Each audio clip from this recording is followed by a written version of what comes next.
कौमी टीम के कप्तान बाबर आजम सबसे ज्यादा T20 इंटरनेशनल जीतने वाले कप्तान बन गए।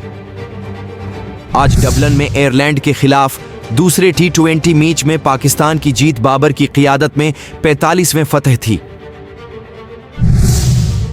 इनसे कबल इंग्लैंड के मॉर्गन ने बतौर कप्तान 44 मैचेस में कामयाबी हासिल की थी।